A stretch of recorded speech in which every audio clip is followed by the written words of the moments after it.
This is gonna be a good one. Sit back, relax, and enjoy today's story. In a town where the courthouse clock tower chimed the hours like an old friend, and where the air was thick with the smell of freshly cut grass during summer evenings, lived an elderly woman named Mrs. Clarence Benton. Clara, as everyone called her, was the librarian of the small brick library on Maple Street. Her deep-set blue eyes crinkled at the corners whenever she smiled, which was often, and her silver hair was always pulled back in a neat bun, framing a face that had seen generations of the town's children grow up. Having devoted nearly 4 decades of her life to the library, she knew every book by heart and every child by name. She organized the Children's Story Hour with such dedication and affection that the library became more than just a place to borrow books for the town's kids. It became a second home. Now, you might be wondering why I'm telling you this tale. Well, it's all because of the window.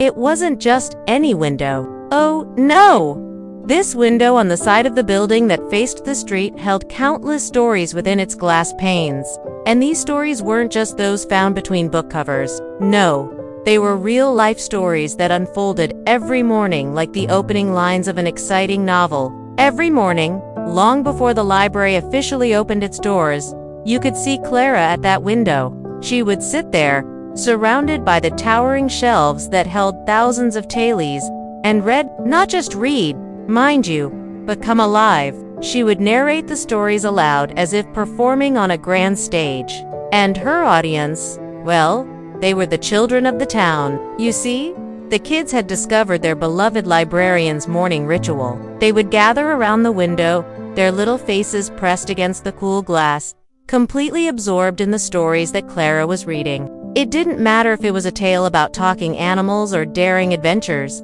Each story that came from Clara's lips was like a magical potion, enchanting the children and transporting them to faraway lands. But here's the thing, and you'll have to trust me on this.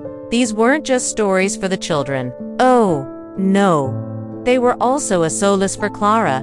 After her husband James passed away a few years back, the library became her sanctuary, the quiet rustle of turning pages, and the faint murmur of other patrons, a comforting background hum to her days. One particular morning, as the sun was just beginning to peek over the rooftops, casting long shadows across the floor, a young girl named Maya approached the library, her pigtails bouncing with each step. She pressed her forehead against the window, her eyes shining with excitement. "Miss Clara, are you going to read us a story today?" she asked, her voice echoing with anticipation. Inside, Clara looked up from her book, a wide smile lighting up her face. "It's always story time, dear," she replied, her voice as soothing as warm honey. Maya squealed with delight and ran inside, disappearing among the towering shelves. Soon, more children arrived, each eager to hear the next chapter of whatever tale Miss Clara was weaving that day. Tommy, who was known for his endless supply of questions, leaned against the window frame, his chin resting on his hand. He was curious about everything, especially when it came to stories. "Miss Clara," he began, his brow furrowed in concentration, "why does the princess have to kiss the frog? Couldn't she just ask him nicely to turn back into a prince?" His innocent query was met with giggles from the other children, but Clara simply chuckled and said, Tommy, sometimes things don't work out if you don't try something a little different, a little unexpected." She winked, and the children gasped in unison. As the weeks went by, the routine continued. The children would gather outside the library, their faces illuminated by the morning sun, and listen intently to the stories that unfolded. Clara, in turn, poured her heart and soul into every tale, her voice rising and falling like the tide. The window became their shared secret, a place where imagination knew no bounds, and where the power of stories brought a community together. Now, if you're thinking that's all there is to the story, well, then you haven't been paying attention, because in the heart of every good story lies a lesson, a twist, maybe even a bit of wisdom. And this story, oh, it's got plenty of that. As the seasons changed and the leaves began to turn, the town of Springfield, Missouri, started facing some rough times. The factory that had been a cornerstone of the community for decades announced it would be shutting down. Families were struggling, and the usual buzz of activity on Main Street had been replaced by hushed whispers and worried glances. It was during one of these particularly gloomy days that Mrs. Alvarez stepped into the library. She was a young mother with tired eyes and a worried frown etched on her forehead. She had 2 children, little Maria and Carlos, who were regulars at the story hour. The weight of her worries was evident in the way she clutched her children's hands, her knuckles white. "Miss Clara," she began hesitantly, "I wanted to ask if perhaps you could lend a helping hand. My husband lost his job at the factory and times are tough. I'm doing my best, but sometimes it's hard to make ends meet." Tears welled up in her eyes. "I hate that my children might go hungry, while I worry about how to pay the rent." Clara, who had seen the change in the town, understood Mrs. Alvarez's struggle all too well. She placed a reassuring hand on the woman's shoulder, her touch as gentle as a summer breeze. "Don't worry, dear," she said, her voice filled with warmth. "We will take care of your children. No child should ever go hungry or feel left behind."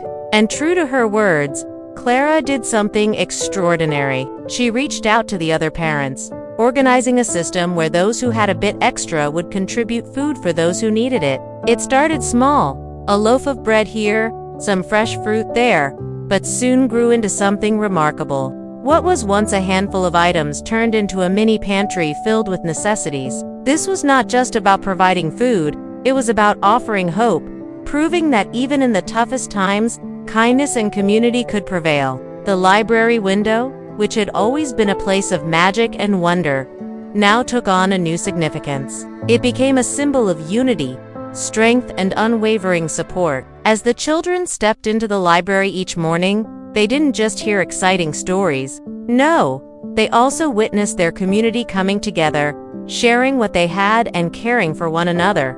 This, my friends, is the true meaning of community. It's about standing united, lending a helping hand, and ensuring that no one faces their struggles alone. So remember, whenever you're feeling down or life seems a bit too challenging, look around you.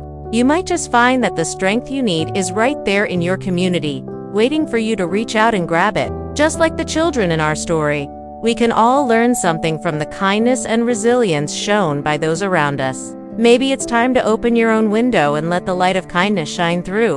Who knows? You might just inspire someone else to do the same. So there you have it, the heartwarming tale of how a group of people came together during tough times, proving that the spirit of community can conquer all. If you enjoyed this story, please don't forget to like and share for more heartwarming tales. Until next time, stay kind, stay hopeful, and remember, you are part of something beautiful.